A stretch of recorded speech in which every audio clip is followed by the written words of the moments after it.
Oh my God, we have a great show for you guys tonight. We're going to talk comics. We're going to talk Crisis on Earth X crossover from CW, Infinity War trailer that just dropped today, and we have a surprise unboxing that Cliff doesn't know about in our What Did We Play section. You are watching Read Watch Play. I'm your host, Tony Cox. Clifford Parmenter with Tony, as always. And let's jump right into it, shall we?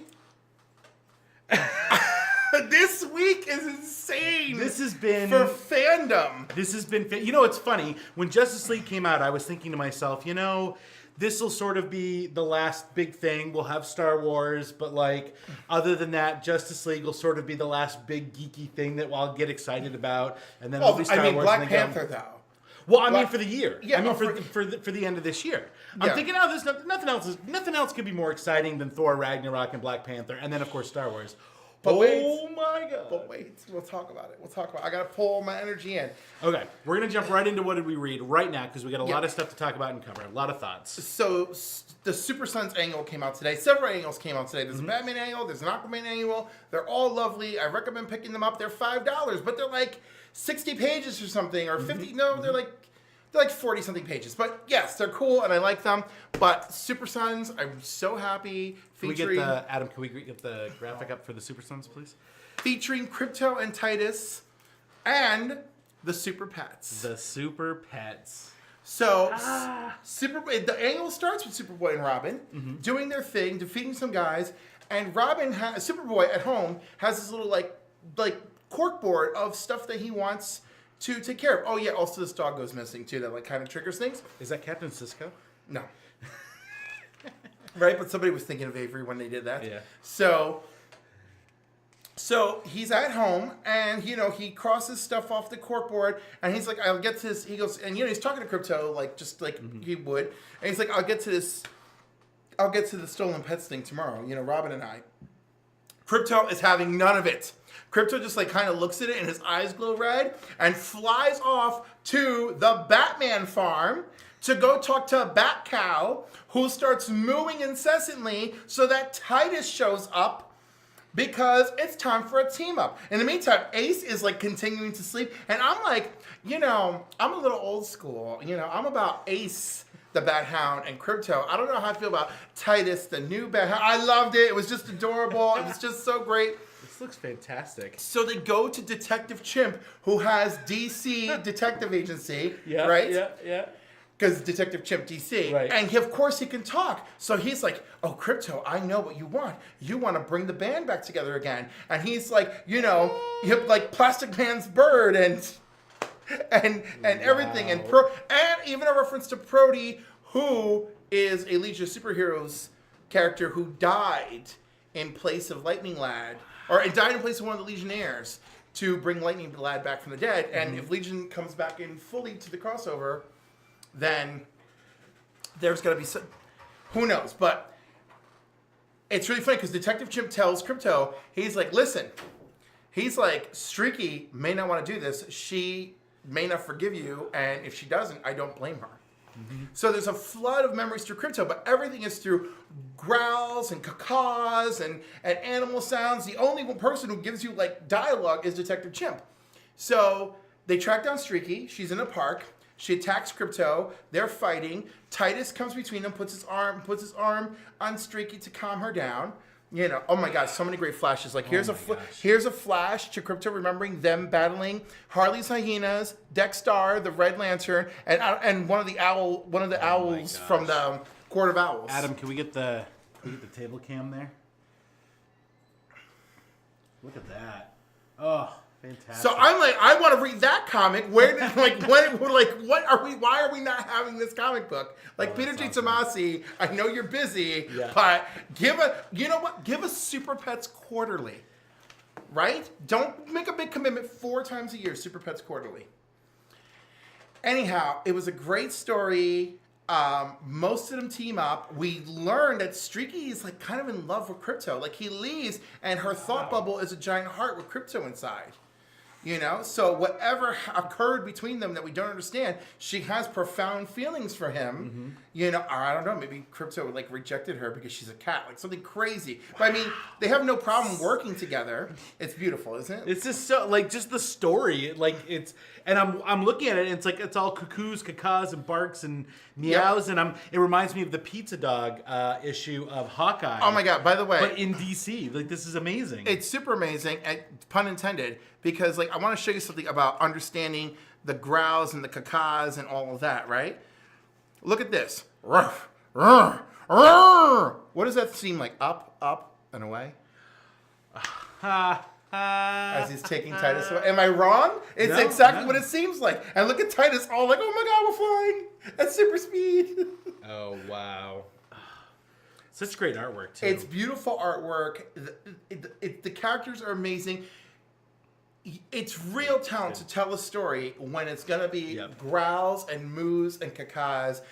They find the alien who's taking the pets, and his motivation is, you are pets on this world. They do not respect you for who you are. I want to take you away, take you someplace better where you're just going to be respected as individuals. Wow. You know? And Krypto and Titus are like, you mean well, but like, this is our home. Yeah. You know? And of course, the guy like has to the alien figures it out. You got to kind of like put it together. Yeah. Anyhow, beautiful. I still didn't even ruin the ending, by the way. Beautiful, big woo. And you know how I feel about, you know, pinching your dollars every week. Yeah. But it was a good, the angles were all seemed to be good. This one, of course, was my favorite. $5, not a problem for the amount of enjoyment I got out of it. And the book was filled with moos, cacaws, and growls. Yep, And I was super yep, happy. Yep. All right, so let's move on to the big event this week. You read Mystic U. Welcome Yes. to Mystic U. Here's the cover art for that. But you also met someone involved in this. I met the author today, Elisa Whitney. And let me forgive me. I forgot to bring up that image. But so tell us about that. So yeah, I'll tell you about the story first. So it's great because it's magic, it's time travel, it's dispelling the forces of evil. I don't know what you're hoping for. It is a $5.99 book, so I was taken aback. But it's 48 pages. Each issue is 48 pages, right? Mm-hmm. And it's only 3 books. I think that's an acceptable commitment. So this is you. Now this was at Alternaverse, right? Yes. Yep. So there you are. And I mean, it was just really great. And there's she Lisa. did. She And this is the autographed one- a couple covers for you. Right, she did. The one that she's holding is the one we're auctioning off Saturday for Toys for Tots. Awesome. So I'm super excited. And she wrote some really fun stuff. Like she wrote something backwards on there. Like I hope you like it That's backwards. For my friend Brian, she wrote you know, Nerb, you know, Hui, Yo. Oh yeah. In other words, wish you were here backwards, which is very nice. Oh, that's awesome. So it was really cute. She drew Very cool. for a couple people. She drew like a raven on Zatanna's shoulder. It was just very weird. And it's cute. Basically, so Anthony at Alternaverse, he has one customer that likes artists to draw a doodle when they sign his books. Or likes authors to draw a doodle. Yep. Because no one thinks about authors drawing. Oh, so yeah. so she's Yeah, like, that's kinda oh, fun. challenge accepted. I'm Yeah, just gonna yeah, draw a yeah. raven. And she's like, oh, this raven didn't come out good. I'll make it a Cthulhu raven and draw some tentacles. It was so hilarious. So basically, the story takes place in the present, and all these mystical people are dying, and Zatanna is there, and the malevolence is coming. This being the malevolence, and she talks to Dr. No, hold on, let me remember this. No, it is Dr. Psychic. So he's talking to Dr. Psychic, and he's very weak, and his body shifts to that of his wife, Rose Psychic. And she's like, Rose, is he okay? She goes, nope, he's dead. You know, I can't even shift back. I'm going to be dead soon. And she's like, no, like, how do we do this? We got to stop this. And she's like, what about Phantom Stranger? He can't be killed. She's like, we're all going to be defeated by the Malevolence. Like, Wow. she goes, let's do it. She goes, you still have magic and I have my magic. Let's do something. We can fix this. And she goes, do you know how much power that would take? She goes, you've got to be weakened from battle. She goes, no, it's okay. Do it. It's like, just do it, Rose, as long as you have it. And she goes, you won't remember. We'll change time. She goes, it doesn't matter. Do it. So Rose grabs her hand, and then you start hearing her internal dialogue reading her internal dialogue about the power, right? And how Zatanna's power comes from words. Right? So Rose starts floating into the air, drawing all that magical energy in, and cast a spell, not even speaking backwards, just cast a regular spell using words, and that the two of them like funnel all the magic to go back to the past, where Zatanna is her father's assistant, and Rose, aware of the future, shows up and is like, you need to send your daughter to the Mystic University with me. And he's like, my daughter has no talents whatsoever, right? And she goes, nope, I could send her with me. No, you don't know what you're talking about. So the show goes on, and Zatanna is doing the little rabbit out of the hat trick. And she's like, oh, I feel something. And these demons from hell come out. And her father's like, no, Zatara! And he like pushes her away, and he starts casting a spell, and they all teleport back to hell together in the hat, him and the demons. Right? Yeah. And Zatanna is horrified, and she's telling Rose, we gotta get the stage manager. She's like, no, honey. That was all real horrifying magic. The stage manager is not gonna do anything. Right? And she's like, I don't understand. So she just tries to like calm her, like, your father's like a real sorcerer. Don't worry, a little trip to hell isn't gonna bother him. Yeah. And which I'm just like, I don't recall Giovanni Zatara just casually like traversing through hell on the regular. Your regular table, sir? Yeah, exactly. Yeah, your regular table. Would you? Do you want the whips and chains table, or do you want the pineapple table? You know, it's like. So anyhow, so she goes to Mystic University, where we're introduced to all of the mystical characters that you are familiar with from the DC universe, right? And at this point in time in her life, it's 7 years before the Malevolence. So there's the 5 main characters who are on the cover of the book: Zatanna, June Moon, Faust, who's Felix Faust's son, Pia, who's a brand new character, and oh my God, why is his name escaping me? Damn, we're gonna have to open it again. But anyhow, so they're the 5 new students, and there's one more new student, and his name is Joe, and we don't know anything about him. He does spend some time with Pia, right? And basically he's scared away.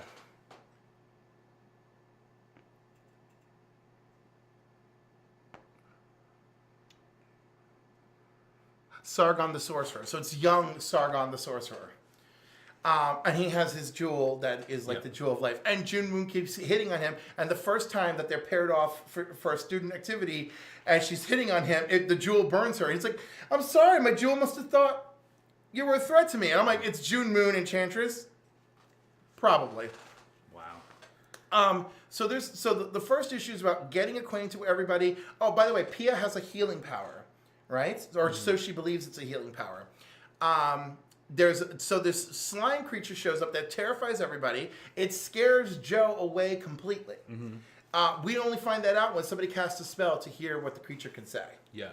And the creature is literally gender fluid because it's a goo.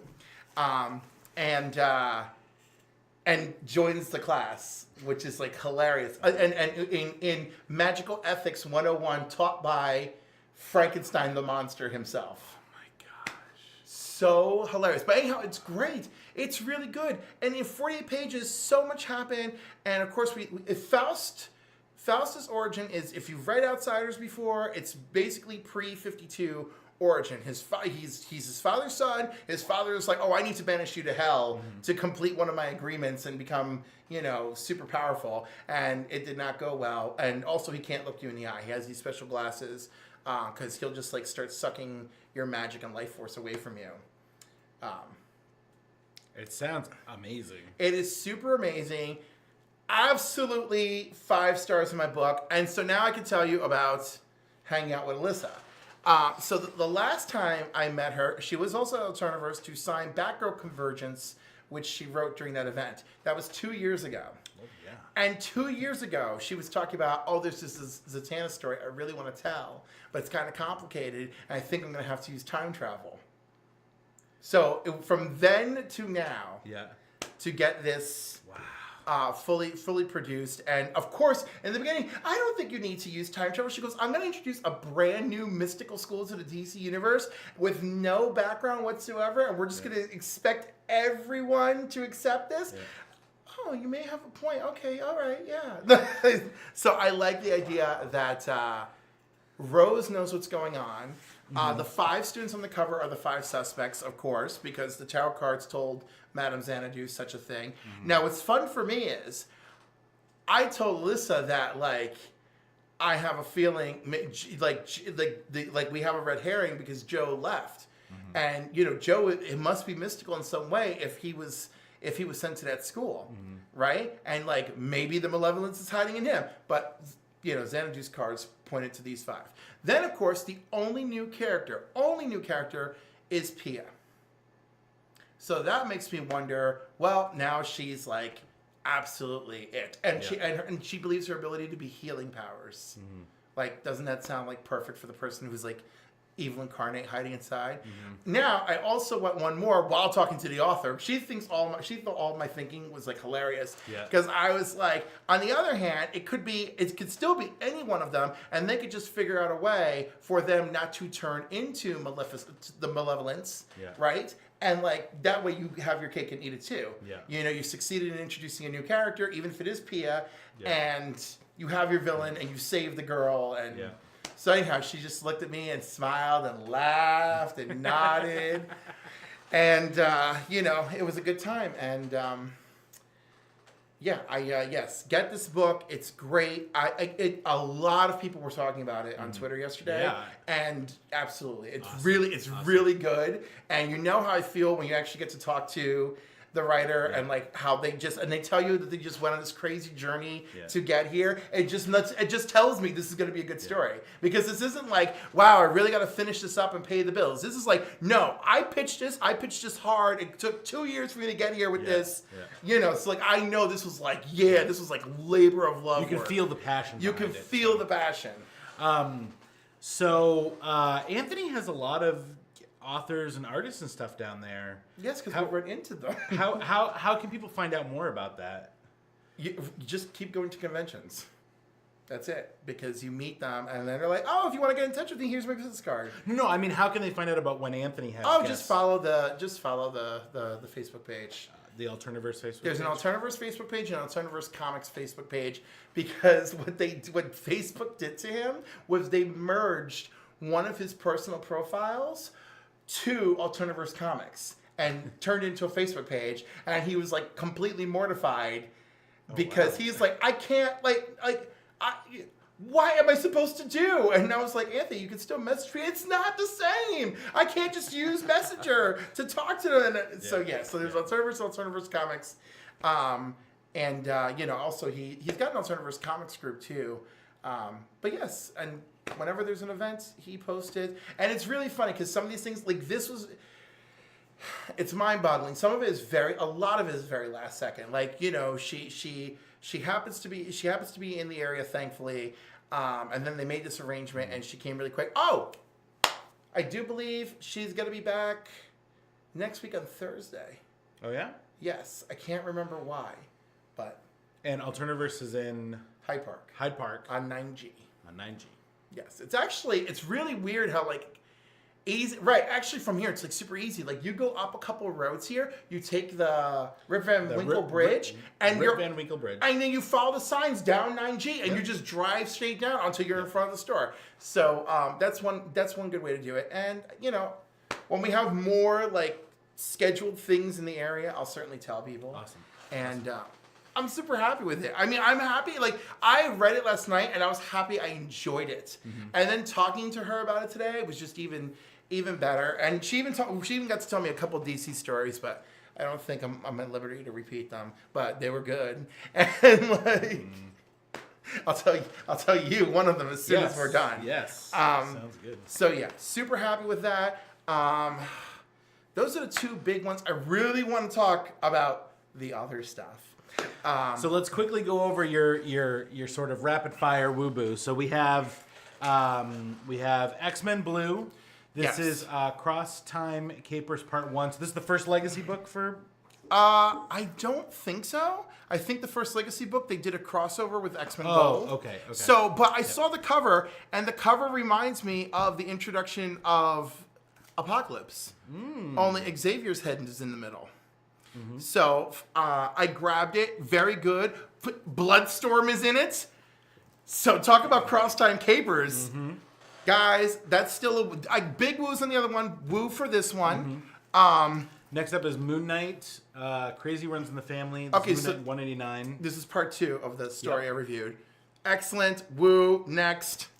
Darkhawk. Yeah. Number 51. The Return. Part 1 of 1. So if you're a 90s Part 1 of 1. If you're a 90s, it actually says to be continued at the end to be funny, but it's a setup issue. If you're a 90s kid like I am, you know Darkhawk ended at number 50, right? So it's 51, picking up on a legacy, and basically we're reintroduced to Darkhawk, and of course the Raptors, because Darkhawk is really one of these alien raptor things. Yep. Very good, big setup. I always like Darkhawk, so I'm excited. So yay! Darkhawk isn't that Sylvester Stallone's character from Guardians No, of the that's Galaxy? Starhawk. Oh, that's Starhawk. Yeah. My bad. All right, Justice League of America annual. Yes. So does this continue the? Yeah, like I don't know this crazy thing they do with annuals, but actually this is Lobo and Black Canary hunt yes. the worst person in the universe. wait till you see who that is because you'd think it was Lobo. Anyhow, but yeah, really good. Is it like Lobo's kid or something? Not exactly. But I'm close.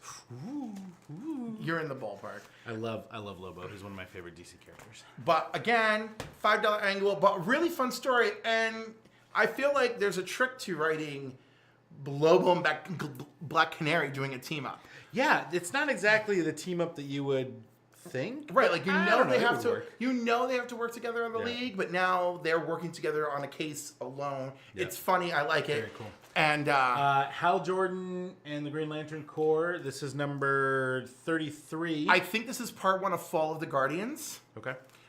Which it just feels like every 10 years we got to knock them down a peg, doesn't it? Yeah. So, but really good. We got a new Lantern in this issue, which this is like the highlight of the issue before everything starts going bad. Also, woo, only a $2.99 book. Very cool.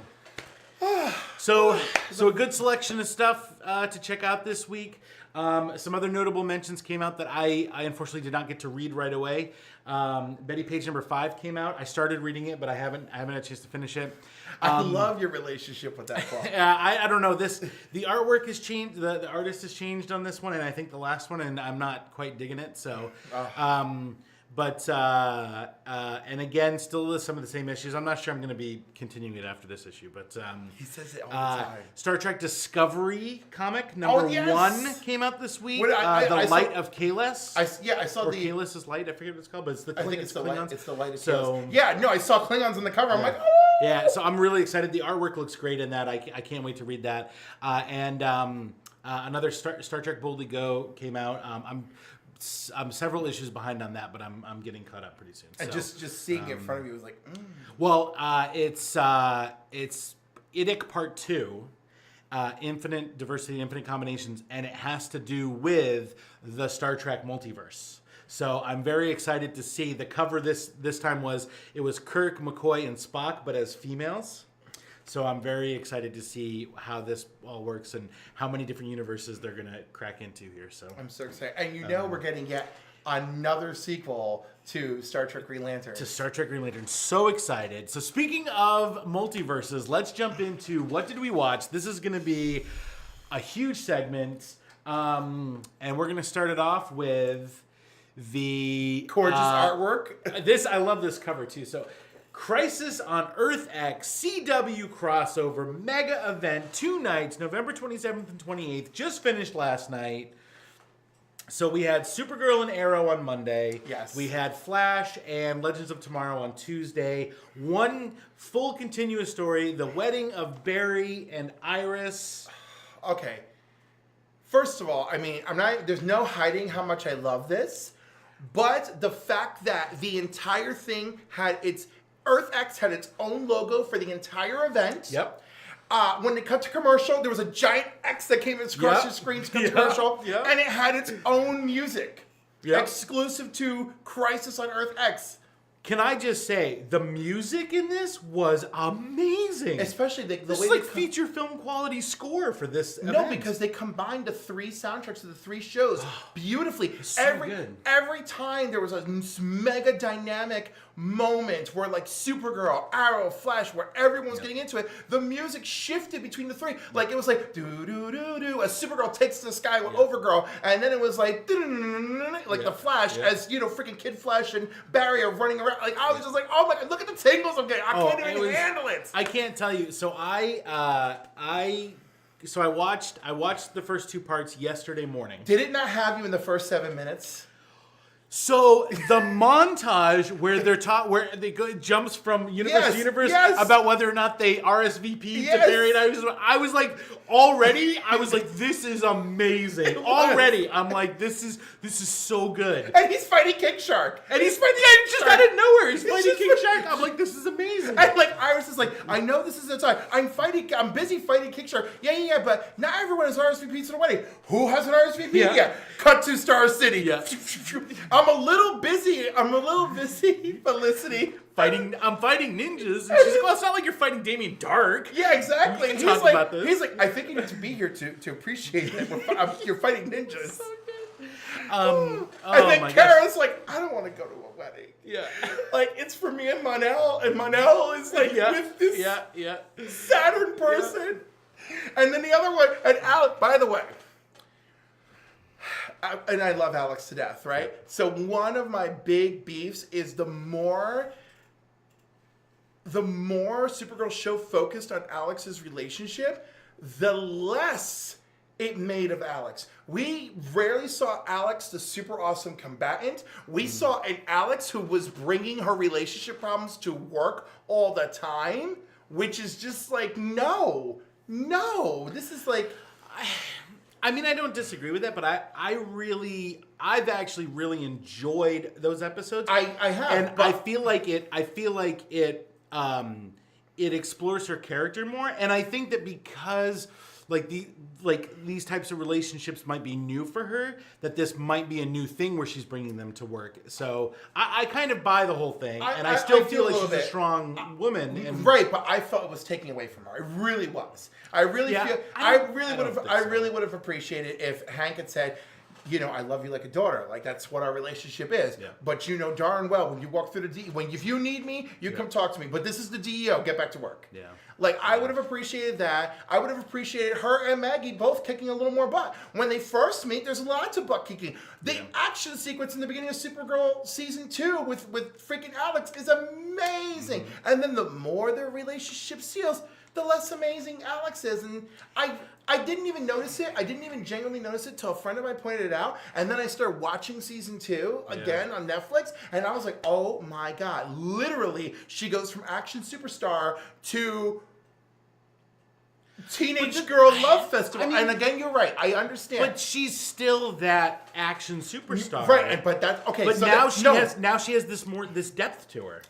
Of course, and I appreciate that, but you could have done it in a better. It could have been handled in a better way, and I mean, and also for all that I said, that was painful for me. Yeah. Okay, because I love Kyler Lee. Okay, she's just her and Katie Lotz earned my ultimate affection this week. But to see her back in action. Oh yeah. Can we just cut to the church scene, or do we need to talk about the build-up? So. Jeez, I don't even know where to begin, but sure. Well, no, Oliver, I don't want to marry you. So at the rehearsal dinner, so that was a big. Can I just tell you, there were I really should have took notes on this because there were so many wonderful character moments between all between Everybody. It was so everybody.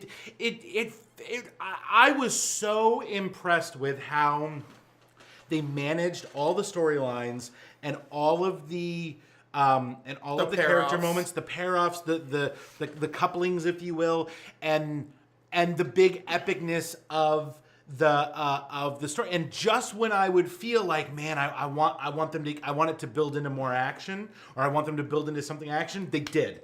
It was so so well paced. There was no shortage of action. It was like none. I'm watching it and I'm like, man, how many shows are we going to get this season that take place in like one room? Yes. Because their entire budgets went into this. You know, my God! Well, we already felt the impact, right? Supergirl. In order to free up the ladies, Supergirl did the episode Midvale, and it freed up the actresses to be part of the crossover. Arrow did the Diggle episode, and it freed up most of the cast to work on this special. I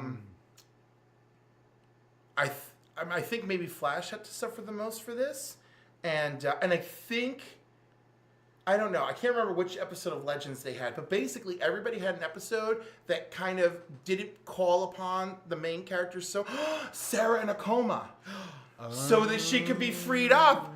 So yes, that's right. So all of this, the only one who had to work like super extra duty would be Victor Garber and the guy who plays Jax. They were like everywhere. Yeah. But right, it was brilliant, right? That was a brilliant move to like write episodes that focused on other characters. And the Midvale episode is a beautiful episode. The other thing too is that I feel like that I don't think people realize too is that all four of these shows are being produced at the same time. Yes. So they literally were jumping from show to show in one day. Yeah. Like there were some actors and like they still each section was still filmed by that crew, that show's crew, and whatnot. And there were some actors that were jumping from one set, one crew, one show to another. They were on all four shows in one day. In one working day. It's super cute because all the lots are next to each other in Vancouver. Yeah. So like it's not hard for people to run set to set. And the first time I ever Hey Joe. The first time I had ever learned of this, which I thought was so cute, was Laura Vanderhoot playing Supergirl. Her last episodes being Supergirl on Smallville, while she was also doing V. So she was like running. She was like running from V and like changing clothes into her Smallville stuff. And it's like, okay, I'm here. Let's do those 2 episodes. Like I gotta go back to being the princess. And I just thought that was the greatest thing ever. So Barry and Iris are having a wedding. Yes. And just so great, like the scenes with the women. Yeah. Okay. Barry asked Kara to sing at the wedding because of their musical adventure last year, and she sings the song he wrote for Iris. I did not think this was inappropriate, but there were people online who felt that the only established singer on the show is Joe, and Joe should have been the one to sing it.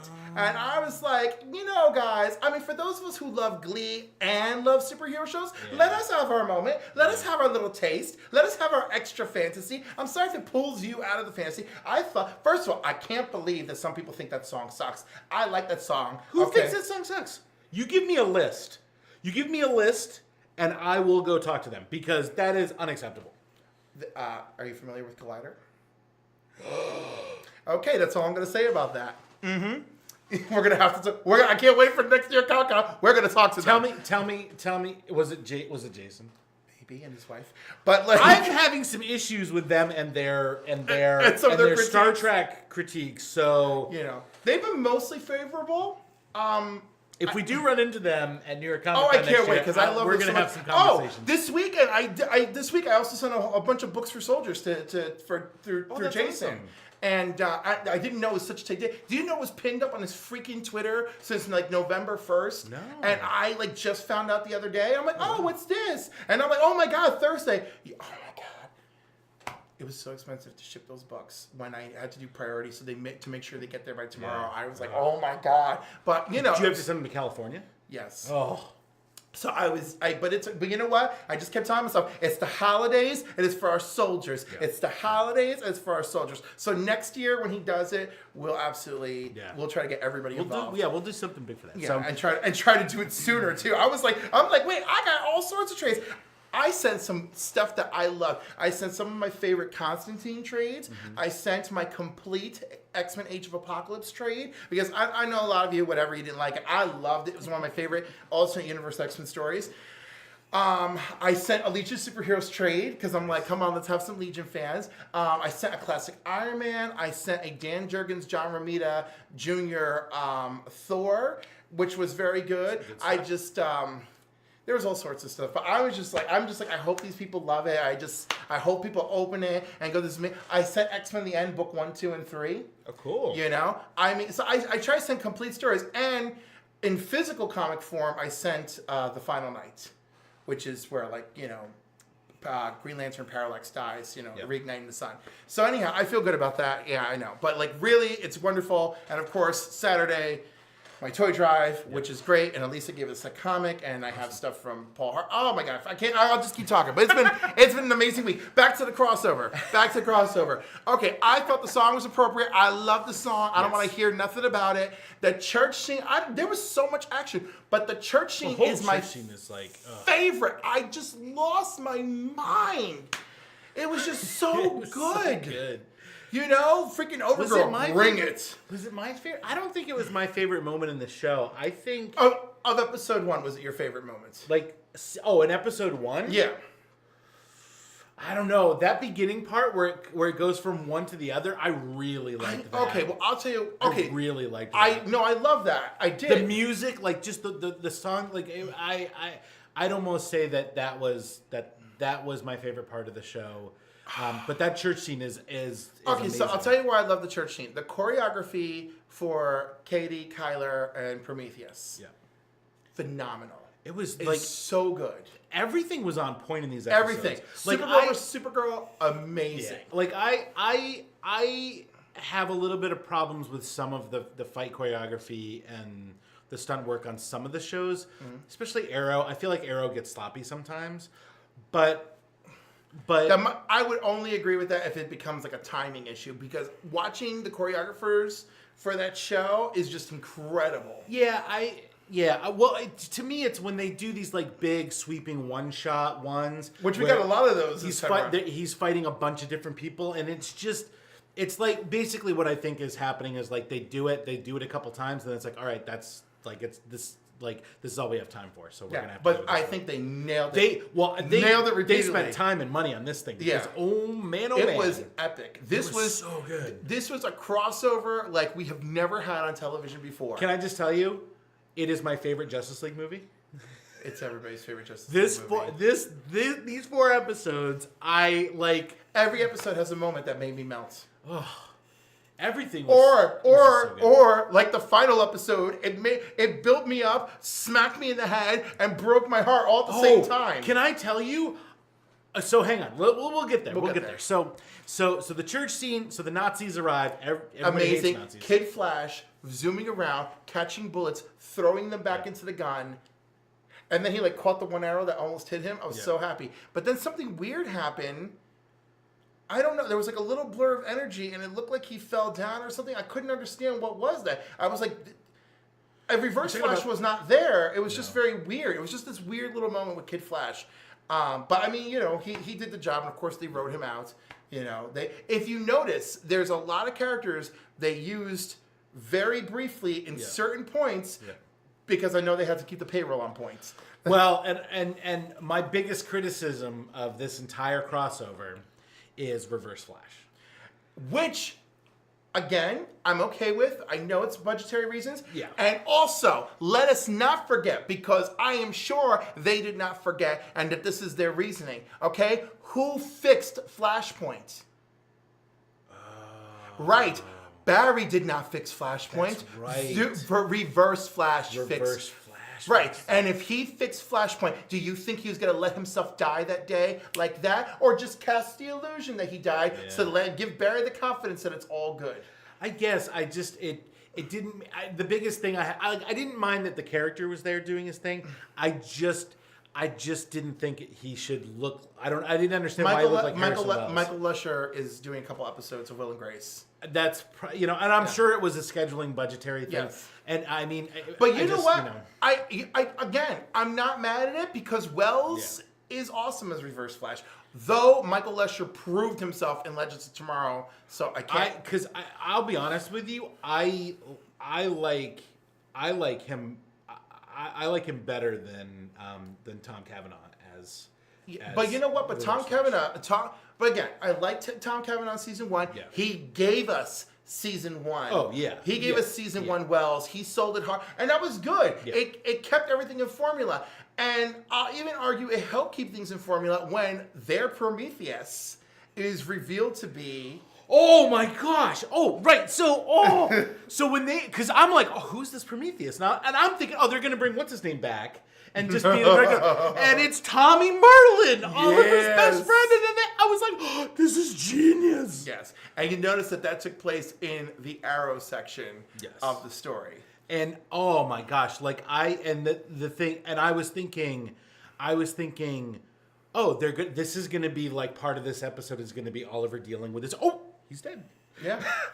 I was like, oh, No, it was there just to be a slap to Oliver It and was the audience's face. oh my gosh. It was so good. It was so good. and such a great reveal because we knew who the villains were. Yeah. We knew what to expect. Yeah. You know?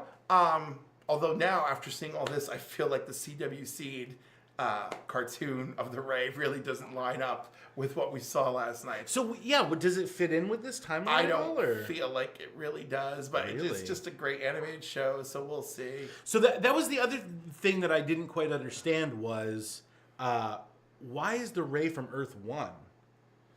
Yeah, apparently he found his way over there, and they didn't cover that. But you know what? If we get more of the Ray, I mean, it's a great character. And the other, so I didn't understand why is he from Earth 1, and then why at the end does Snart stay on Earth 1? I didn't understand that either. But let me reiterate. And we know that he's not going to be a part of this universe anymore. right, these are the final episodes So of. like, I hope they don't kill him off. I'll be so mad. Because the Ray has been through so much crap on that alternate Yeah, Earth. yeah. Don't kill. And I was so happy to see them in love. I was like, they were great, and I mean, I don't even know where to go. It's just like we're all over the place. we are. We jumped into episodes 3 and 4 right away. That was amazing. The Tommy reveal was amazing. The next fight was amazing. In the warehouse, there's always a warehouse fight, but it was really good. The reveal that what they really wanted is Supergirl's heart. Oh, like, and by the way, we cannot bypass the moment where Oliver shoots Overgirl. With a kryptonite, With a kryptonite arrow. and Flash and Supergirl are like, why do you have a kryptonite arrow? In case there's an evil version of Supergirl. Yeah, like, I was no, like, he looks right at Supergirl, and it's like, in case evil you ever came along. Yeah. And it was like, oh, what? I guess we're gonna have to table this conversation. I mean, such a Batman move right there. And very Dark Knight Returns Oliver. Yes, that's right. Because he's the one who shoots the kryptonite arrow there. That's You know? right. And there's lots of nods to lots of things in this movie. The number one nod, said repeatedly throughout all 4 episodes, I hate Nazis, is a nod to Indiana Jones. Which Cisco revels in the fact that in all their universes, Yeah. everyone has Yeah. seen Yeah. Indiana Jones Yeah. except Earth X. So, like, we're obviously... Unless it's Indiana Jones who works for the Nazis. Right, and then which means in his movie everything actually works out. Yeah. Whereas in the regular Indy's movie, even if Indy were not there, the Nazis still would have won Yeah, and still yeah. gotten themselves killed. Yeah. So just super great stuff. Wells confirming the 53 Earths and 53 versions of everybody.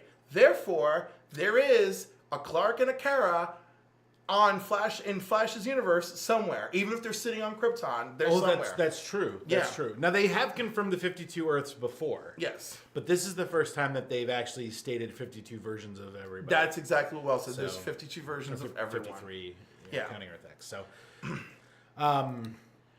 whew. It's a lot, man. It was really freaking So good. I had some trouble sleeping last night, and I woke up because I watched these streaming afterwards. So I was up at 2:30 this morning. And you could And not I go was back like, to I was sleep. like, I couldn't get back to sleep. So at like 3:30, I'm like, all right, I might as well let's see if they're on. And sure enough, they were on, and I watched them this morning, and I just was blown away. We had the Flash episode and then the Legends of Tomorrow episode, and Mr. Terrific, Wild Dog, just Killer Frost, ice sledding, I was like, and then carrying ice the other sledding, women up, ice sledding with Vixen and Zari. Yep, going up to the evil Wave Rider. Yes, there. that was so incredible. Oh my God, they landed, and then Cisco vibing to go rescue them. That was so great. Early on in the is it the warehouse fight or is it the Cisco the there or church? not? It's when Oliver's like, I need a vibe, and he he vibes teleports him him up. Yeah, and I think it's in the church. Yeah. and because he vibes him up to shoot at the The Dark Archer. the dark art Oliver, Dark Oliver, and Dark Supergirl married and in love. And Kara's reaction to them making out. Yuck. Well, no offense. Yeah, that was so great. So much great stuff in this. Another great thing I loved about this was Barry's ability to match Reverse Flash. Yes. Like just blow for blow, and then he actually beats him and then lets him go. And I'm just like, that to me was a very satisfying moment that like Barry has grown to the point where he is as fast, if not faster, than Reverse Flash. Yep. And just like, oh man. That was amazing. They ran up the two buildings and came at each other. Oh my God, it was so insane. There was like they really did an amazing job with this crossover. No, it was incredible. And like even the stuff with Ray Palmer was great. Oh my God! When he goes, he's like, why can't I cut her? Why can't I cut her? And it's you see Ray up there pushing. It's like, and then the cavalry's arrived. Who needs the cavalry when you have legends? Yeah, I was like Citizen Steel. Everybody just had great lines, great performances. It was Oliver's trainees going after Dark Archer. That was wonderful, brilliantly executed, but also painful because he just handed them their butts like nothing. And you know what? New Black Canary did not try a canary cry. I don't know if it's because she thought she was afraid because they were in Star Labs and something horrible would happen. But I'm like, girl, why didn't you canary cry? Or maybe he punched her in the throat right away. When Dark Archer invaded Star Labs alone. And then I can't believe Killer Frost didn't like hurt him. That his super suit was able to like protect him from her freaking "I suck the life out of you" power and freeze you. Yeah. I was a little disappointed. And when he electrocuted her with the thing. Because I'm like, no, she's a badass. No, freeze him. It was clear that guy was on point. Like, and then he's like, I will not let my wife die. All of you are going down. So let's get to the Legends episode and the heart tearing that happens. But okay, so we knew that Victor Garber was leaving the show at some point this season. Right, I didn't, and then it was very clear it was going to happen quickly. Yeah, and it was, and they were building up to it, which I love that they were using that to to work in the story. And I honestly assumed it was going to be some happy ending. Yeah, he will leave to go be with his wife and daughter. My dream was that they would bring what's his name back? The kid who played Ronnie. Yeah, but Ronnie's on the new X-Files. Oh, he's somebody's brother too, isn't he? He's Stephen Amell's cousin. Oh, he's Stephen Amell's cousin. Yeah. Robbie Amell, yes. Oh, Robbie Amell, that's right. But he's Ronnie in the show. No, they're cousins. Oh, they're cousins. Okay. So, I used to follow their Instagram, Amell Adventures. Gotcha. So, I was hoping they'd bring Ronnie back somehow, and that he would have to be the other half of Firestorm, which I would absolutely love. And if things were different, I assumed what they were going to do is figure out a way to retain the Firestorm Matrix within Jax, which is what we got. Is not what we got. Well, is not what we got. I don't know. I was not clear in his final conversation with. No, they drank the serum that Cisco prepared, which was clearly defined when he gave it to them that it would release the Matrix and neither one of them would have superpowers.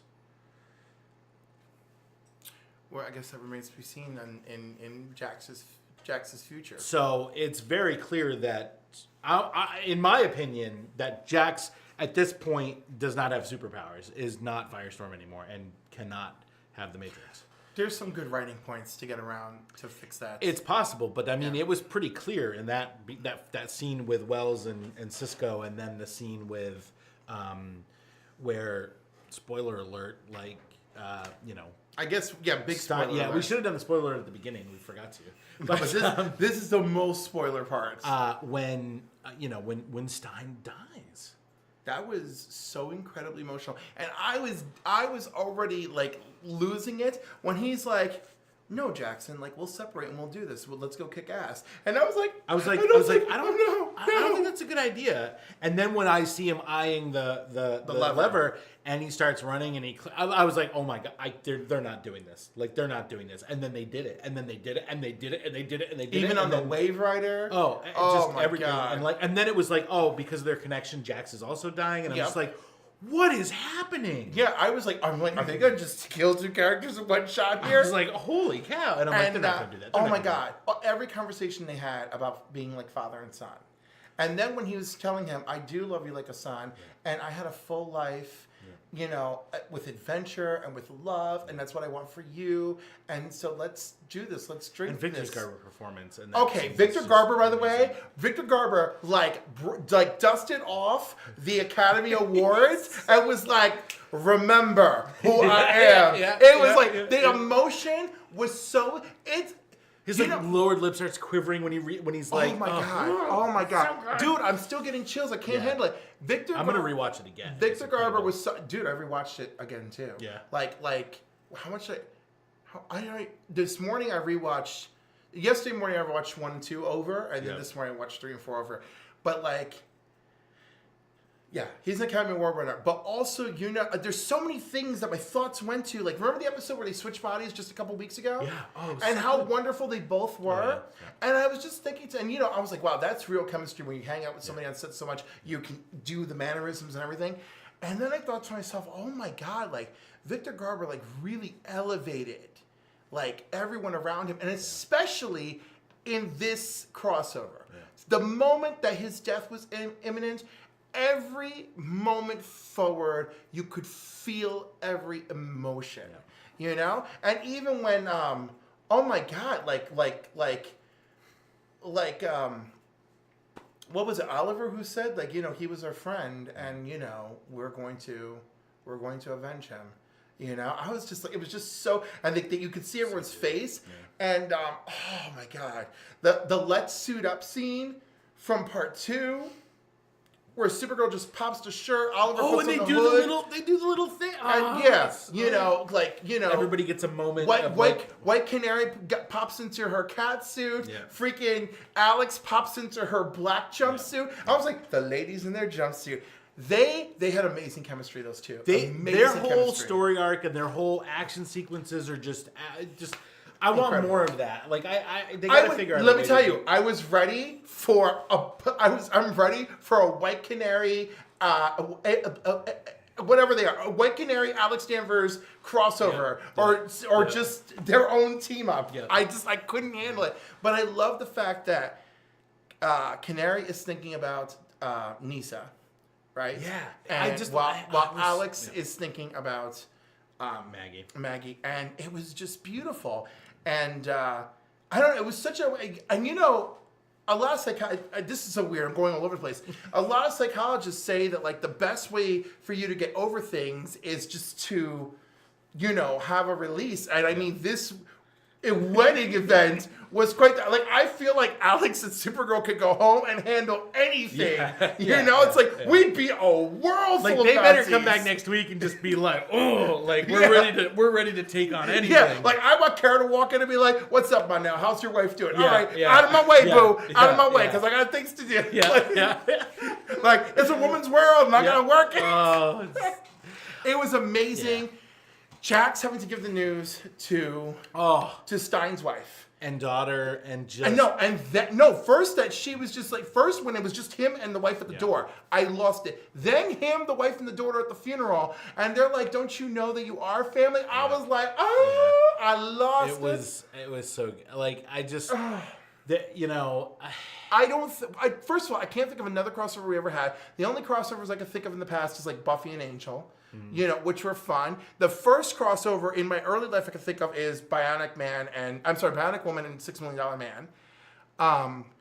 See, crossovers, when I think crossovers, I think like Star Trek when Deep Space Nine started, they had, Picard, like cameos. Picard was in the first episode of Deep Space Nine. Yeah. And then if you go back and watch TNG, there's an episode where the Enterprise is docked at DS9 later on that year, that same like canonical year. Yep. And Dr. Bashir is on the Enterprise working with Data and about dreams, and like that's like kind of a crossover, but but that's more of guest starring. Yeah, it's like it's But not a little bit of this. This is like This was full crossover. The only other thing that comes to mind when I think of crossover is Perfect Strangers and Family Matters. Yep. Because Perfect Strangers I loved that show, and I watched Family and Matters Harriet at TGIF. to and transfer Harriet, over. yeah, and there's an episode of, and again, this is even just a guest star thing because Harriet was on Perfect Strangers like somewhat regularly as the elevator operator. Yes. And then there's an episode where her husband brings donuts, and it's Yes. Carl, and I was like, it blew my mind. I was like, wait, and so. And then the episode Perfect Strangers were like, we promised to help Harriet move this weekend. Yeah. And like that, I remember the night. Yeah. It's weird the things you remember. Yeah. I remember the night. That episode ended with that joke. Yeah. And the first episode of Family Matters aired. Yeah. And I was like, well, I know what they did. Yeah. So this crossover was, just television gold. It was so epic. First of all, they so well really executed. knocked it out of the box. Yeah. When Supergirl beat up the Dominator and said, "You guys are so last year. That was so great. I was just like, yes. So many great lines. I just like, and the end felt satisfying. Very satisfying, very emotional. To go from that funeral to let's throw a double wedding, Also, I love every interaction Flash has with Diggle. Oh my gosh. Like, it was like, I know someone who's a minister, and he just runs to Star City, grabs Diggle at super speed, and he goes, wow, I didn't throw up. And he's like, oh, wait a minute. Oh, this poor guy. Wow, that's a long username, but yes, we are big fans of you. So thanks for tuning in. So I think it's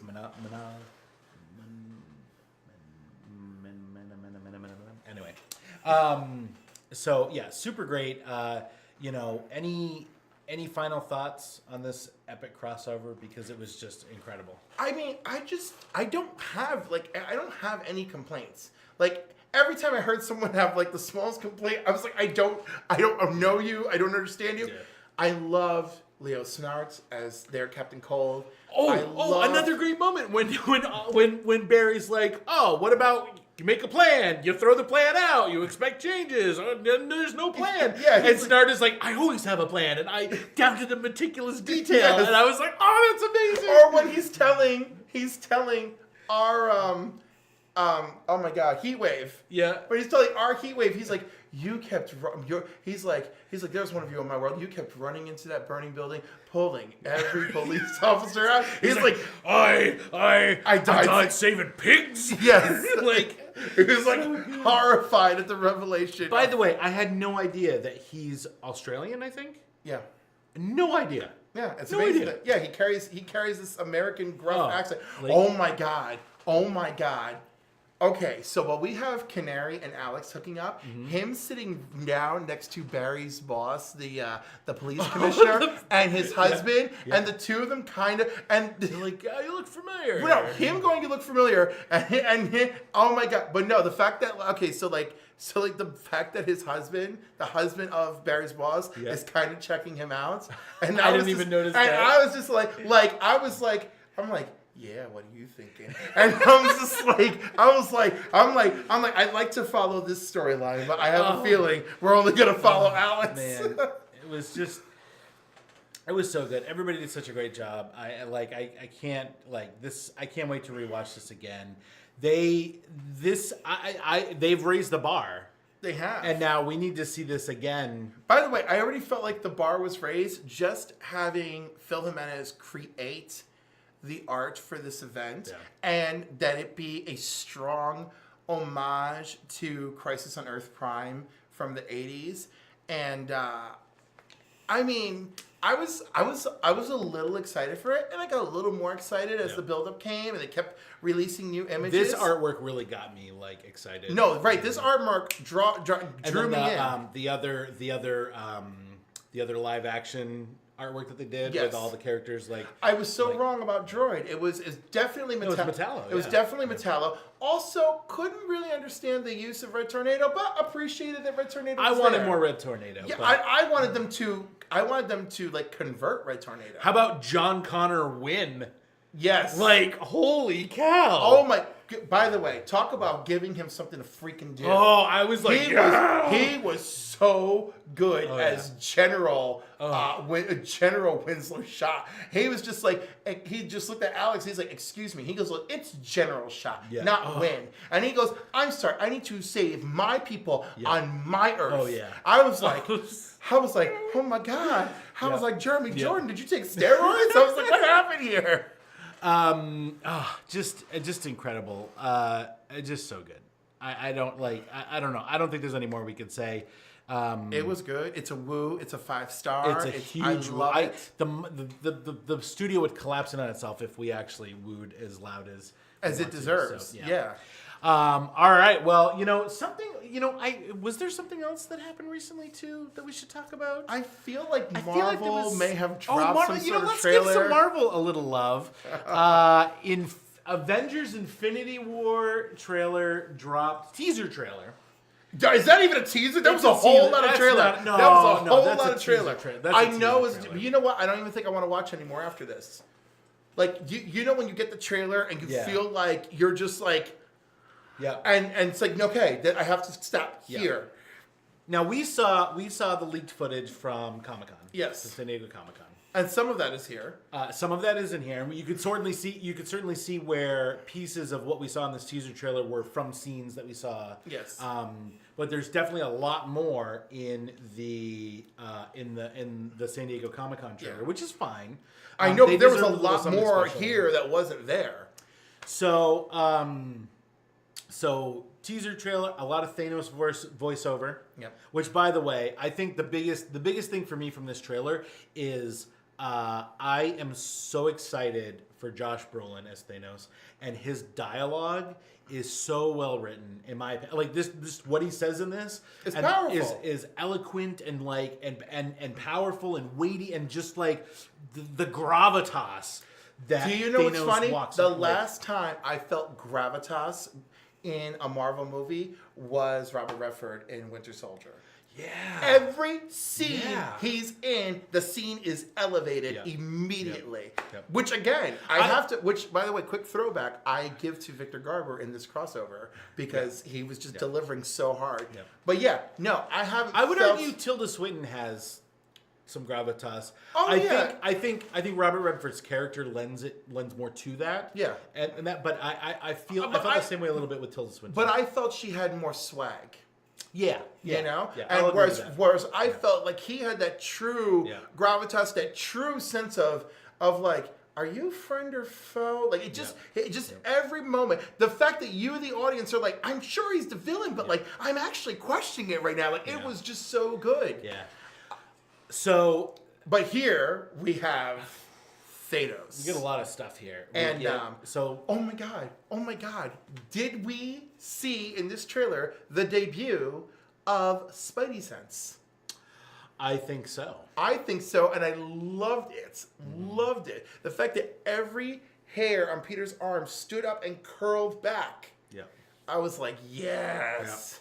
Iron Spider suit Iron that we Spider saw at the end of Homecoming. Yep. We see the Hulkbuster again. Yes. Which makes me wonder why particularly does he break it out? Yeah. We see a really roughed up Loki. We see a roughed up Loki seemingly handing the... So I think that scene with Loki handing over the Tesseract is on the ship from the end of Thor Ragnarok. I Maybe. think all of those because because when Thanos seemingly arrives on Earth, he has that gem and the power gem from the Nova Corps Yeah. in his Infinity Gauntlet already. And you actually see him placing the space gem from the Tesseract in the gauntlet at one point in this trailer. So I think that scene is a roughed up Loki, and then he hands over the Tesseract to Thanos. I wonder how it's going to play out in the real movie. My God, Thor, just. I mean, there's only two big moments he has in the trailer. Like oh my God, it looks like Thor is sacrificing himself scene. Yeah. Where he's in the middle of that chamber just screaming. Yeah. I mean, I was like, oh my God, what is Thor doing? Yeah. And then of course the At cute the end, part when he's with the like, Guardians. he's like, who the hell are you guys? And I love that too. But my God, Wakanda. Holy cow. so the more I watched the scene of all of the heroes rushing. So by the way, the shot of the Hulkbuster seems like it's on the outskirts of Wakanda. Possibly, yeah. Like the city, like the capital city of Wakanda, because that architecture is very futuristic and very and not anything I think we've seen anywhere else except Wakanda. So I have a feeling that the Hulkbuster breaks out in Wakanda. Hulk crash landing in the in Doctor Strange's Sanctum Sanctorum. Yeah, the Sanctum Sanctorum. I love that. Tony being there too. Yep. I mean, what I'm thinking is that I think when Hulk arrives on Earth, that's where he lands. Yeah. Possibly Doctor Strange bringing him there. I'm not sure but I don't think so because he looks surprised. Him and Wong look surprised. Tony possibly tracking him goes to find him there, meets Doctor Strange, and then while they're there, Thanos arrives on Earth. That circular thing. I also have a feeling that that a lot of the stuff we saw is all from the first third of the movie. Oh, of course. Like because there's stuff from the Comic-Con trailer that would imply it's from later on in the movie and takes place not on Earth. Yeah. So, but the shot of it appears Loki's former scepter going into Vision. Yep, to pull out the gem. pull out the mind gem. Very Also, interesting. how about Human Vision and Scarlet Human Witch? Vision and Scarlet Witch? Yeah, I was like, wait a second, how is this happening? So I'm thinking, is he using some kind of hologram technology? I think it's him. him. The gem actually allowing him to be that? And let's go up it one more. What if this is what he's like after the gem is removed? He has the gem in his forehead in that scene. Oh, okay. So then the gem is Because you can allowing see him. it through his skin. Yeah. That's why I don't think it's a hologram, and I don't think it's after the gem. I mean, it could be after the gem is taken, but then given like he gets it back. Could be. But I think that part of his like density powers and stuff, I feel like he can possibly construct something, or maybe he grows it, or whatever. This is not anything he's done in the comics. So that's why I'm kind of like up in the air in it. Maybe it is. Maybe it is in fact a projection to her mind that he, Also, we haven't seen the full manifestation of her powers. It could be her doing it too. Yeah. It could be Scarlet Witch actually projecting that onto him, right? For his sake. Right, and she hasn't quite. We haven't seen her do anything yet, other than like, super cool, fancy telekinetic stuff. Yeah. And some destructive telekinesis stuff. Energy projection. But I mean, this might be the first time of her tapping into that stuff that makes her scary. That's true. I mean, she was also giving people freaking dreams in Age of Ultron. Remember, just blowing into their faces. That's right. Right. So That's she's right. got like a few tricks up her sleeve that we're not really getting into or discussing. So that's anyhow. I mean, I can't believe that we got something that was so many tiny tidbits, but that was blowing my mind every moment. But Wakanda, man, Wakanda. Oh, and that scene where they're all running, where it's got the Rogers. voiceover, evacuate the city, arm all the defenses, and get that man a shield. It was beautiful. Winter Soldier, Captain America. War Machine. I know. I Hulk. didn't see War Machine the first time, and Black Widow's there. Yep. And what's her name from the Dora Milaje is there. Yep. And just like I love it. Her armor is so fierce too, that red and gold, and they're charging, and Black Panther's next to her, and I'm like, oh my god! Like it was just like I can't believe how many chills between the freaking crossover and this trailer that I've been having for 3 days. And while this thing gave us so much, think of everything it didn't give us. It didn't show us Captain Marvel. Yep. It didn't show us. Well, I don't think we're much gonna of the see, Guardians. I don't think we're going to see Captain Marvel. No, she's in it. And then we'll get her backstory later. Right, because Okay. her movie takes place in the 90s. So we didn't see much of the Guardians. Yep. We didn't see Ant-Man or Wasp. No, but they got to be there.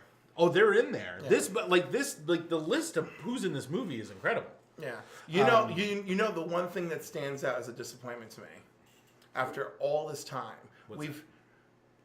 Agents of Shield, Agents of Shield, because we've now left the part where it's kind of a joke, and we're now into the part where I feel my theory is right, you know, that there is just. Are you sure? Yeah, Because Agents of S.H.I.E.L.D. is going to space. yeah, I know, And Thanos is coming from space. I know. And I think they're gonna cross it over somehow. No, they will, but I don't think it's going to be what I want to see Coulson in the movie. That's what I want. I don't think that's gonna happen. Exactly. Whatever BS has happened behind the scenes has tainted that one little aspect for me. Yeah. Hasn't ruined the whole shebang, but I know darn well we talked about this. There's a trinity of problems. There's 3 players involved in that. You know. And I'll be honest with you, I think that after Avengers 4, I think that they're going to definitively either go one way or the other with things. Yeah. And I think that they may in fact go to Evangeline Lilly in a recent interview mentioned that Avengers 4 and after Yep. feels like season 4 of Lost with the shift sideways. Mm-hmm. And so I'm starting to think that they are going to retcon some stuff and actually do a soft reboot, so to speak. Well, they with have Avengers to. 4. I mean, like, I feel like they're going to kill Tony. They're saying actors are leaving, characters are dying. Like Yeah. there is some definitive ends. I think this will not be the last we see of Thor. I feel like Thor is going to hang around. I feel like the Hulk is going to hang around. The Hulk has to lay around. Yeah. And stay around. And I feel like Spidey is probably going to be around for a while. Well, because his sequel is the first post Avengers 4 movie. So that is gonna introduce us into this new- we're getting Infinity War. I'm sorry. So here we're getting an Infinity War in May. So we're getting Black Panther in February. It's so fast. So February, Black Panther. Infinity War in May. Yep. Captain Marvel in the fall. Oh, okay. I think. I'm pretty sure. I hope so. I'm pretty sure that's the fall movie. Okay. Then, because that's the only other one that's been announced besides Avengers 4. And then holiday season movie? No. So there's. She's the holiday season movie. Yeah, she's probably the November release, like the Okay. Doctor Strange, Thor release time. Black Panther, Avengers. Captain When are we Marvel. getting Ant-Man and Wasp? So, that's a good question. Actually, Because we know they've filmed that sucker. okay, so. All right. So actually, let's see if we can find it because you might be right. It might be I might be wrong. It might be because there's only 3 in 2018. I would really only 3. Yeah. Okay, I guess it's I'm okay black with that. because this year 2017 was the first year they did 3, and it was Guardians, Spider-Man, and Thor. Yes. Next year it's going to be Black Panther, Infinity War, and then possibly Ant-Man and the Wasp. Or Captain Marvel. But I think Probably I Captain- think it's Ant-Man and the Wasp, and then it's Avengers 4, Spider-Man, Captain Marvel, And I think that's the cycle, and they have 20 more movies planned after that, and they are not announcing them until Avengers 4. Because apparently whatever happens in Avengers 4, even the title is such a huge spoiler for what we're going to see in Avengers Infinity War and Avengers.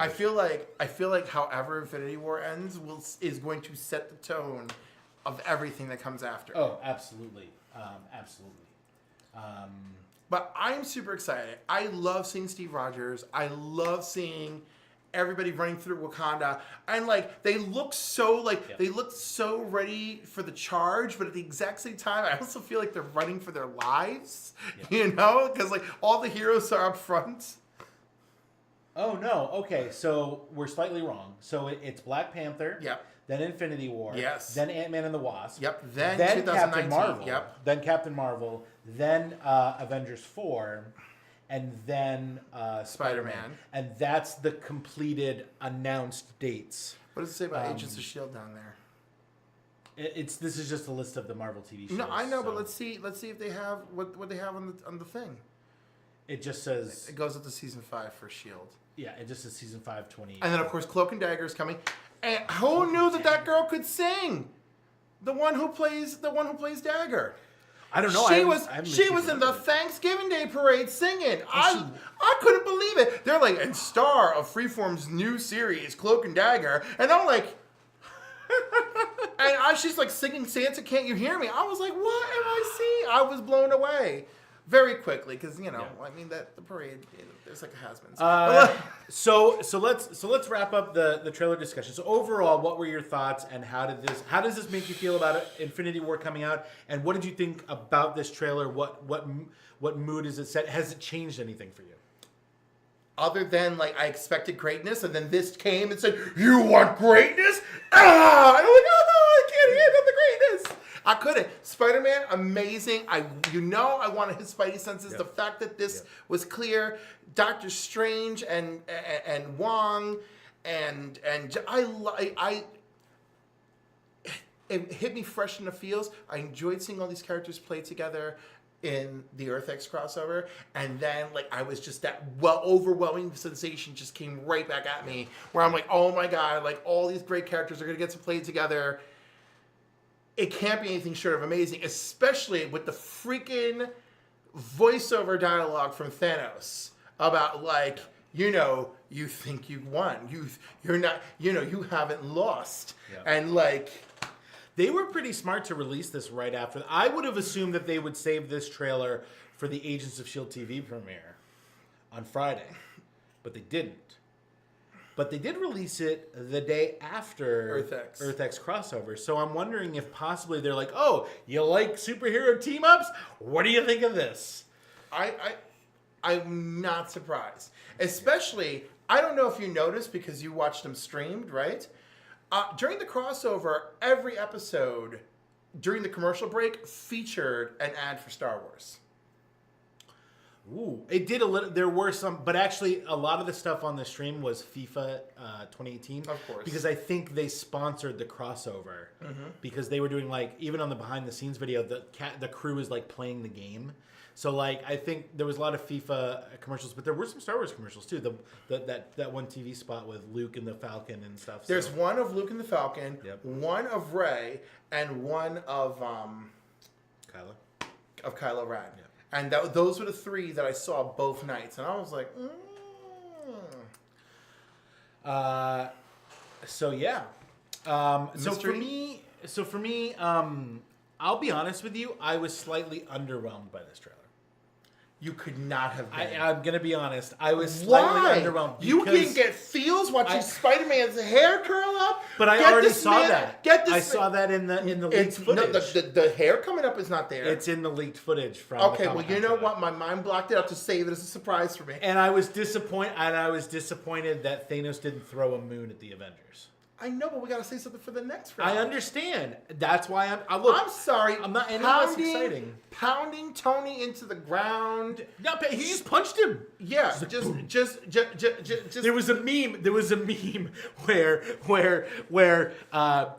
it has Thanos and it says it says just got to roll a 7. Just got to roll a 7. Yeah. And then it shows Critical hit. It shows then it shows Iron Man and he goes, "It's okay, I've got impervious." And then he hits him and then it goes impervious roll and it's like Thanos and it's like roll of 12 critically and then it's like Iron Man on the floor impervious roll of 1.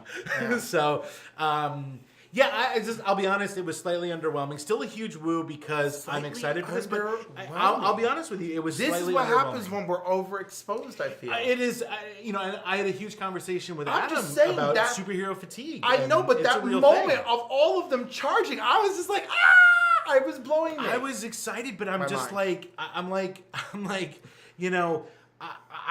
I want more. I wanted it to be bigger and But better. isn't that what it should be? Shouldn't we always want a little bit more? This trailer is exactly what it should have been. I think so. It made me excited. So- You're telling me nothing. Not one piece of it gave you a little feel like being a child again. Not one moment of it. The when T'Challa says the 3 things about the Thank defenses, you, the thing- 'cause and that he- was- and he that's says, my "Get- favorite and keep part." this minute." That's my favorite part of the whole trailer. That is amazing. And then Steve just steps forward into the light, looking all. And also Thanos' monologue.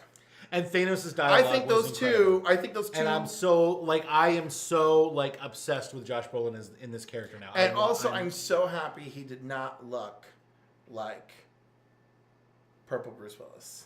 He looked more Thanos here. He looked more like purple Josh Brolin. He looked more like Purple Josh Brolin, More like purple Josh Brolin. which I would love to see. I'm obviously super excited. We're gonna have some. We're gonna build this up when it comes out. We'll do our top 10 Marvel movies before this releases. Oh my god, that is painful. Also, I forgot to mention to you this, but before the holidays, before Christmas, I want to do our top 10 favorite holiday movies. Well, that'll be easy for me. Really? Yeah. It's hard to really love holiday movies. I think you're watching the wrong holiday movies, and you'll find out in my top 10. You want to know what's surprising? One of my favorites is shockingly a classic. Okay, we'll save it. All right. And one of my favorites is shockingly not so classic, and a lot of people shun it, but I love it anyway. I have several on my list that are like, oh, that's not a Christmas movie. It's like you'll see. Die You'll Hard see. 1, 2, and 3? 3 does not take place in Christmas. Well, what would I know? And You clearly haven't seen them. I've seen Die Hard Okay. and Die Harder. Die Hard 2, Die Harder. It is literally called Die Hard 2, Die Harder. I know, but I can't be that guy. I think I've seen a few Die Hard films. I saw the one with Justin Long. Yeah, all right. We can skip that one. So anyway, let's move on to what did we play. I have a special surprise for you. We're going to do an unboxing. I didn't play anything this week. Like We're I gonna just play- been a fog. We're going to play something tonight, and you're going to be super excited. Okay. Are you ready? Yes. We are going to unbox No! the Teen Titans. Can we throw up the full screen there? We got the Teen Titans Go deck building game, which is part of the DC deck builder. I'm out of my mind. So, all right, let's can't jump to the handle it. table cam. So this is a sealed box right here. Teen Titans Go with a promo inside for the first printing. Oh my okay. We have these upstairs, by the way. They released God. today. It literally released today. I had no idea that this was coming out until this past Monday, and I ordered a bunch. All right. I can't even deal. And you know I have such a hate-love relationship with them. I know, but we're gonna play this tonight with our weekly deck building game. All right, so let's take a look at you're this. doing this to me. All right, so right there, see, it's compatible with everything. They recommend you play it with the Teen Titans. Of course. That's And look, crazy. Kid Flash. So Kid Flash is the promo, and it introduces a new mechanic, the sidekick mechanic. Okay, and we're gonna find out what that is tonight. But I think you basically play a second hero card. That's like that a would be sidekick. kind of cool. And his recruit, draw 3 or more cards during your turn. If you control 7 or more cards, plus 1 power. So that's Nice. pretty cool. There's the rule book right there. It also comes with the divider if you have the multiverse box. I can't even. I'm so excited. So there you go. And it comes with, if you look on the back here, it comes with the randomizer so that when you play the multiverse set, You have the you randomizer. can randomize it. So So excited. all right. So we're going to start off. We're going to take a look at the hero cards here. Oh, are they double-sided? Oh, they are. Oh! So here's the sidekick side for Kid Flash, but then on the other side is got a Superhero. superhero card, which reads, each time you buy or gain a card from the lineup during your turn, you may add the top card of the main deck to the lineup. Ooh. Oh, that's his power from the regular sets. Oh, really? Yeah. Oh, that's For- interesting. that's his promo card power. Oh, that's cool. All right. And funny that he's still a promo card. That's actually good because I'm having a hard time finding some of the promos. Yeah. And it's good if that's the same power. Then, all right. So here we have the characters. So we have Robin, we have Beast Boy, we have Raven, Starfire, and Cyborg. I love that Starfire is like in superhero landing mode because we saw a lot of that in the superhero pose. crossover. Yeah. Supergirl, Killer Frost, they were all like, boom, like what? So Robin, superhero. Once during each of your turns, if you control a hero and an equipment, +1 power and draw a card. Sounds like his traditional ability. Is this? I wonder if this is similar to the It feels the similar. cards from the Teen Titans. Maybe. set. Let's see what he's got in the back. The sidekick ability, recruit. So that must be. See if you can find what the recruit ability is. Like when you get that. Play 2 heroes. If you control a hero, +1 power. Play 2. Oh, maybe you have to play 2 heroes to recruit him, and that's how you get it. And then if you control a hero, +1 power. So that's. Wow. That's Okay, the sidekick new side. keyword sidekick. Sidekicks are extra, oversized characters that will join your main superhero. You have all the abilities of your superhero and each sidekick on your team in front of you. You can coax a sidekick to your team, whether it is currently out of play or on your foe's team. Just play the cards listed after the word recruit to have that sidekick join your team. So you're stealing them back and forth from you and your opponents. That's awesome. So Beast Boy, his superhero side says each time you play a superpower, you may discard a card. If you do, draw a card. His sidekick is when you play 2 superpowers, and then if you control a superpower, +1 power. Raven, if you control 2 or more villains, you get +2 power. That's pretty good. And then her sidekick ability is when you play 2 villains, you can recruit her, and if you control a villain, +1 power. Seems like the sidekick abilities are pretty standard. Starfire's superhero ability, once during each of your turns, if you control a hero and a superpower, you may destroy a card in your hand. I like that. You always know how I like to thin my deck out. Everybody does. It's the best. If you play 2 cards with cost 1 or 2, you can recruit her, and then if you control a card with cost 1 or 2, you get +1 power. Cyborg, if you control 2 or more equipment, you get +2 power. His sidekick side, very cool artwork on that with his giant miniguns.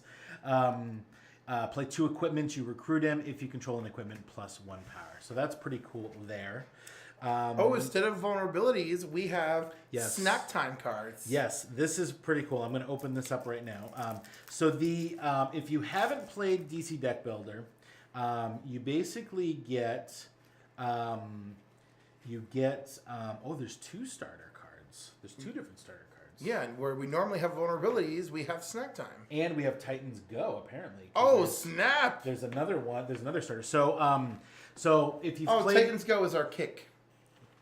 Titans Go is the kick. Yep. Oh, that's interesting. Yep. +2 power and defense. Yeah. So first, here's the artwork on the punch cards. So if you realize you normally get in a game of DC Deck Builder, you get 7 punch cards to start, and you get 3 invulnerabilities. So here's the punch artwork, very cool. Then the other starter card is Snack Time, and it says put a weakness from your discard pile on the bottom of the weakness stack. That's really good. Wait till you see the weakness cards. They're going to make you cry. Oh, really? Yep. Uh-oh. Wait till you see them. All right. So then the Teen Titans Go, which are the kicks. Yes, they replace kicks. That's interesting that they have the starter card on them. The starter.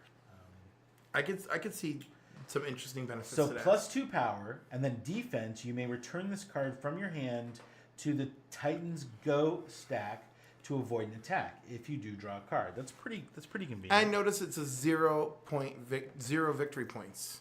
for that card. Oh, it is a 3-cost card though. Yes, it is still a 3-cost. I wonder if are there cards, because I know there's cards in some sets where like if you play a starter card this turn, Yep. you gain abilities. I wonder Yes. if that's why. It's interesting that one's a starter. Yeah. I feel like a little bit, yes. I wonder, is there, because I have not played with the actual Teen Titans. The Teen set. Titans, I don't recall having that sort of thing. Teen Titans focuses on, controlling cards in front of you mostly. Holy cow! So all the weaknesses have different titles. Oh, and they're all horrifying. Great. Oh my gosh! There's kittens. Oh, and they're all different. Yeah. Oh, they're all different. So, so there's kittens, which is -2 power, Yep. And you must play it at the beginning of your turn. and weakness cards must be played before you play any other cards. Yep. Well, that's on all of them. Yep. Holy cow! Silence. Silence. Reveal the top card of the main deck. You can't buy cards from the lineup this turn with the same cost as the revealed card. What's this one called? Silence. Busy. You can't buy, gain, or defeat villains and nemesis this turn. What's nemesis? That's a new thing. That's called busy. This one's Well, they're nemesis. The super villains are nemesis. oh. That's interesting. Do the superheroes have? No. Okay. Oh, this isn't a villain card. It's It's a super villain card. no. It's a super villain card, but it's not a villain card. It's a Right, nemesis, it's a nemesis card in place of villain. So that's interesting. All right. So the next weakness is stranded on an island. Lose a sidekick. Yep. Lose a sidekick. So that means the sidekick will go back out of the game. Flattened. Put a card in your hand from the bottom of your deck. That's not terrible. Unless it's a weakness. That's oh, you're right. Lazy. Choose a foe to pass a card from their discard pile to your hand. That's not good because you're probably going to get a weakness. Hungry. If you do not play a snack time this turn, refill your hand to just 3 cards at the end of your turn. Eesh. Overheating. Your hand must be empty before you buy cards this turn. You must buy the highest cost card you are able to this turn. The artwork on these is fantastic. Mutation. Other cards you play this turn have no card type. Wow. The naughty list. You may not play more than 3 different card types during your turn, and this counts as 1. Oh, that's terrible. All right, so super. I like how villains. all of it is based on something from their episodes. Oh yeah, control freak. You get +3 power if you buy him and have him in your deck and play him. If you have no sidekicks on your team, draw a card. It's interesting. Seymour from the Fatal 5. Seymour from the Fatal 5. So his power when you play him is look at the top 2 cards of the main deck, gain one of those and put them into your hand, return the other. First appearance attack, each player puts a card with VP value 1 or greater from their hand on top of the main deck. Ouch, man. Ouch. I like how it gets real serious once it gets to the villains. Yeah, the brain. First appearance attack, each player gains a weakness for each nemesis in their hand and discard pile. If you play him, you get +3 attack, +3 power. Put a villain from your discard pile into your hand. That's pretty good. It seems like they're all 10 except for Control Freak. That's interesting. And no end villain.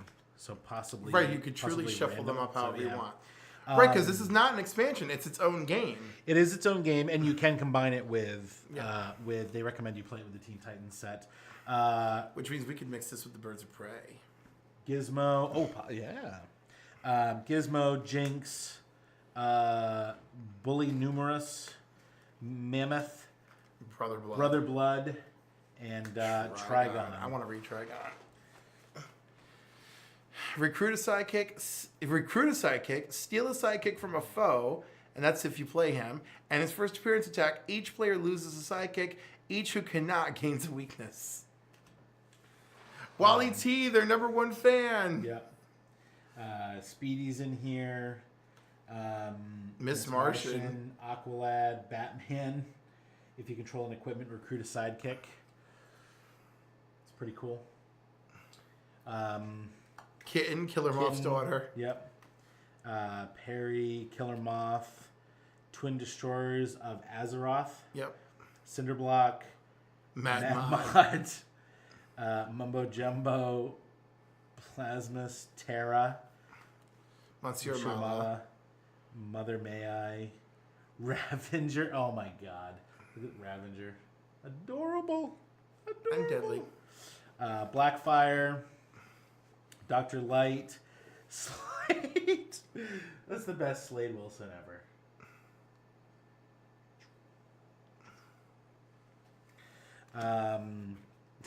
Cape. Here's some of the artwork on the cards. Cape.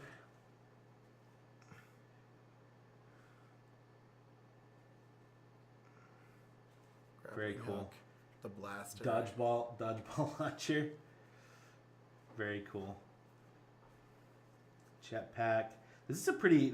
Oh, I guess it has to be because it's a standalone game. Yep. Dark Magic. Ooh, what do we got in the back Crisis here? cards? Oh, of locations. Let's take a look at the locations real quick.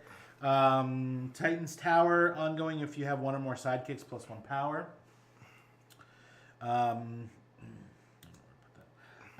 Trash Hole. Hive Tower. Jump City. All right, so we have... So this must be for the game. They have event cards for the game. Well, you've noticed there's event cards in Crisis mode. There are... No, there are... there are. Those are event cards. Yes. No, are those Crisis cards? Yeah, in the Crisis packs. No, but there's two different... There's event cards and then there's Crisis cards. They're two different cards. Okay, well, I'm saying this is screaming Crisis card to me, even though it's an event card. Well, there's some other set that has event cards. Has specifically event cards. It might be the Crisis pack with the villains. Crisis 3? No, yeah, Crisis 3. Crisis 3? Maybe. But they all have major events, like Death in the Family is one of the Crisis cards. Yep. These seem to be all ongoing effects. Attacks you play resolve against you as well. That's double crossed. So I like, because those cards are not here, I like that there seems to be a couple modes of play for what you get in one package. And this may in fact be for and there's the randomizer card for when you're playing. Events cards for advanced play only. Event cards are random happenings during the game that affect all the players. As you might imagine, events from Teen Titans Go universe can be random, wacky, and highly amusing. When you refill the empty slots in the lineup at the start of your turn, event cards may appear, so they go in the deck. They go in the deck. Effects that add cards to the lineup during your turn may also cause event cards to appear. When one or more event cards are in the lineup, you must read each one aloud and then place them next to the Nemesis stack. Do not refill the empty slot in the lineup at the time. That empty slot will be refilled at the start of the next player's turn. Event cards next to the Nemesis are not part of the lineup and are never bought, but all players must do what they say. There can be any number of events in play at once. To get rid of an event, defeat a Nemesis. When you defeat a Nemesis, choose any one event and remove it from the game. Yep. You cannot skip choosing one event. If you do not want to get rid of one, when it is your turn, you are an official member of the event police and should make sure the active player is resolving each event appropriately. If you gain an event, place it next to the Nemesis stack. You do not gain a different card. Tough luck. Oh. So if you have a gain effect, so like, if you reveal the top card, you gain it. You gain the top card. You don't gain it. You put it right out in play. Jeez. All right.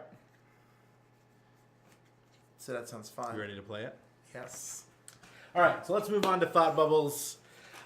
Woo! I just can't believe it's just been such an intense week. I just read some great comics. I had a wonderful time with Alyssa. The crossover was amazing. Everything is amazing. Was amazing. Now this is released today, and we get to play. And it's such a great surprise for me. Yeah. So, well, I'm glad you enjoyed that. So what's coming up? What's coming up soon? We're almost just over 2 weeks away from Star Wars. I know. Very exciting. Very exciting. Um, We might be able to special cover it. Fingers crossed. Or yes. maybe I'm wrong. Maybe, yeah. Maybe. We'll talk later. I'm not sure I understand what you're saying, but possibly. We might be able to do special coverage of the film, of our attending the film. Right? Am I wrong? I'm so wrong. I think you're thinking of Infinity War. Oh boy. Okay. Yeah, which is in May. We are planning something special. It was an idea we came up with today. Our producer Joe Oh my God, my brain is upside down. I'm sorry. came up with a great idea for our coverage of Infinity War. So we're gonna work it out. We'll let you know the details.